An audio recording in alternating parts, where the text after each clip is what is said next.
Why can't we balance the budget today? Is it political will, political leadership? Yeah, Is it that we don't have an amendment? Do we need a new ground up? I think we need an amendment for practical reasons, because politicians need the excuse to say no.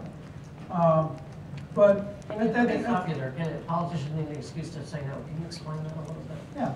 If once you cross the threshold, you didn't need an amendment for most of American history because it was culturally unacceptable to borrow money. So for most of American history, you had the psychology of a balanced budget without an amendment. And politicians would say routinely, I can't afford to do this. And interest groups would say, oh gee, that's unfortunate, I'll come back next year. Once you accept a deficit, and you're already going to borrow $100 billion, what's the next 100 million? So an interest group walks in your door. You know, they know you're already borrowing $100 billion.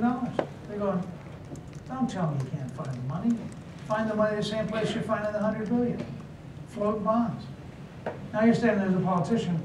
Now you have to tell them no, and it's an act of will, not an act of reality.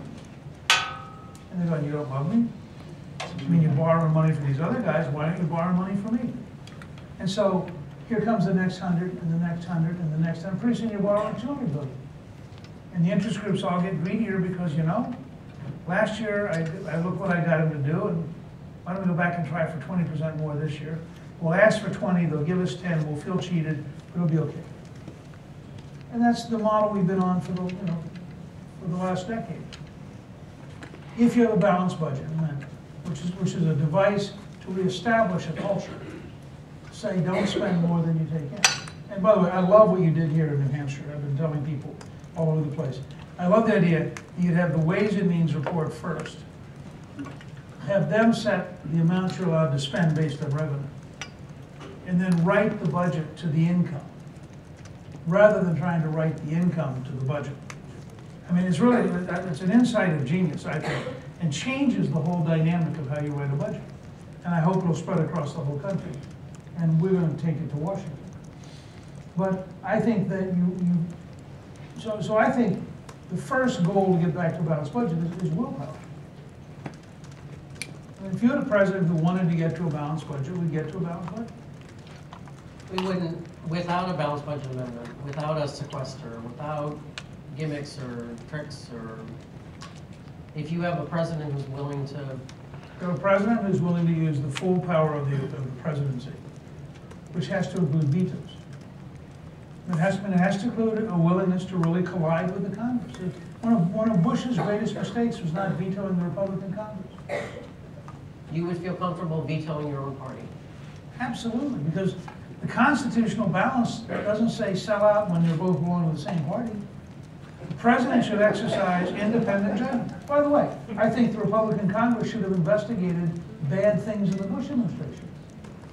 I mean, it does not help a president to allow bureaucracies to be incompetent.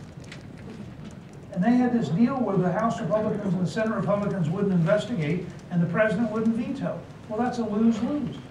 It means you end up signing bills for bad spending while allowing bureaucrats to do dumb things.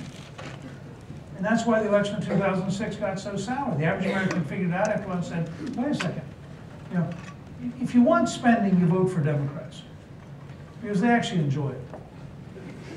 And Republicans will do it, but they're never quite happy with it. And if you want reform, you vote Republican. But that means Republicans have to be the reform party. And the only way the Republicans make sense is as a reform party representing the non-government parts of the society. So you've been running for president at this point for more than a year, or I lose track. 1996-ish, so Lamar Alexander ran for president in 1996. He wrote a book about his experiences, which I found in my basement the other day. Probably something more about my basement than you need to know, but it says more about Porter Lamar's book. I mean, I'm not going to... I don't know. Lamar's a good friend of mine. I don't know. I can only go back and tell him his book was in your basement. Was next to other good thing? But I looked for... Fine bottle of wine, Lamar's book. Some cream corn there, too. And cream corn. And cream That's corn. right. You're between the fine wine and the cream corn. Where we all want to be. It's sweet. It's actually a very good book if you look through it, and it's this is, and he wrote a bunch when he read, and they all have plaid covers.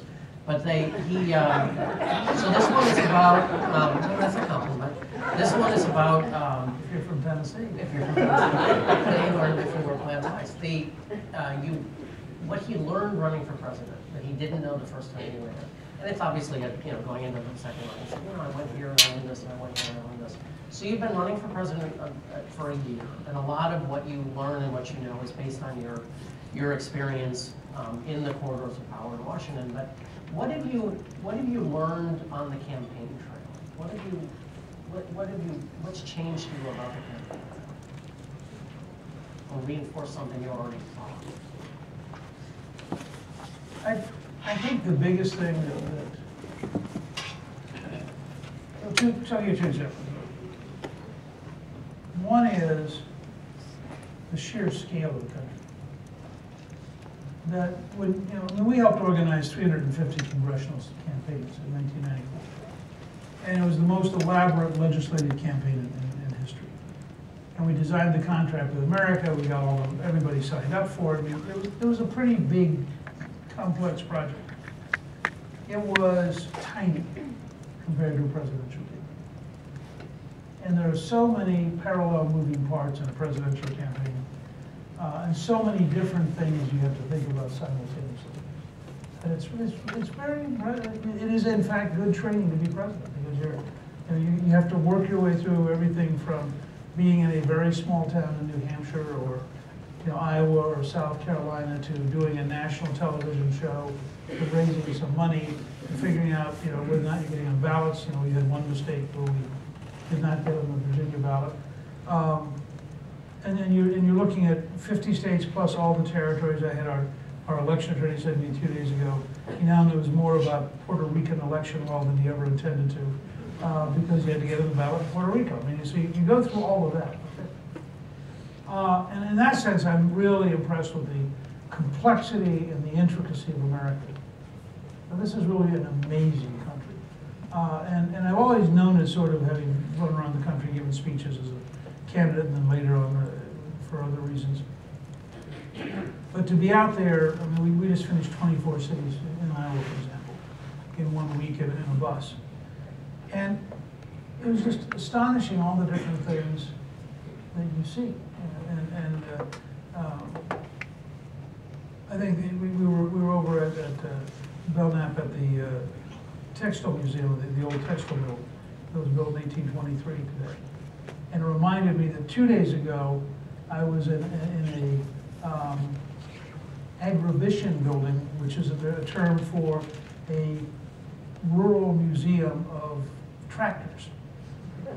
And if you're as a supply side guy who believes in growth and change, I find these technological things fascinating because they remind you how America has evolved. That America is this constant effort, constant improvement. So we find all sorts of, I visited John Wayne's birthplace, for example. And as somebody who liked Wayne in movies, it was kind of fun to be there, to see it and talk to people.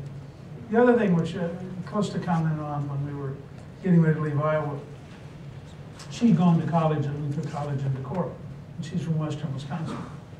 And I think the immersion in Iowa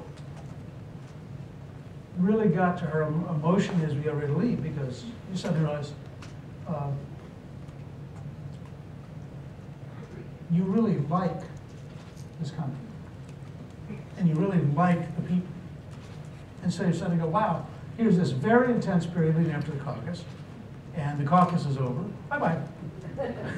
And you go to the next place to get immersed, and you do this over and over. But I think it creates indelible memories. In good candidates, I think Clinton had this characteristic. In good candidates, they're not just going from staged event to staged event to staged event. With good candidates, they're getting a kind of immersion that gives them a permanent flavor of who they're representing. And it's amazingly diverse. There's a Vietnamese community that was endorsed by its leader in Des Moines. And you just wouldn't expect it. You have here the same experience in Manchester, which has been a refugee city that has an astonishing number of languages. If you said the average American, how many languages would you guess are spoken, in Manchester? They would probably, if they were sophisticated, say, French, Canadian, and Spanish. If they were unsophisticated, they would say Spanish. Under no circumstance would they say, I think there's something like 86 languages in one of your high schools. I mean, it's astonishing. And so you begin to get this flavor of a country that is so much richer than its human components. And I think for the good candidates, when they get to the Oval Office, that gives them a reservoir that they draw on, that reminds them who they represent. You learned a lot about the country running for president. You spent a lot of time with 6 other people, 5 other people. Did 4 you other learn? people, 8 other people. Depends on the week. That's right. Buddy Romer and all his friends. Do you, did you learn things about all of them? Oh, you're going to say Gary Johnson. No, I think I read somewhere that he's endorsing somebody or doing something. I have to check with the news on that. Did you learn things about them that made you think that they would be useful members of your team? Are there people that you're running with? You're all fighting to be the starting quarterback on the team. The people you're running with that you think, Most of them are very, very competent people. I mean, most of them would be an asset almost anywhere. in your administration? They'd be an asset anyway. I'm not going to get into being presumptuous, but I would say, I look at most of them as very smart, very hardworking, people of considerable talent.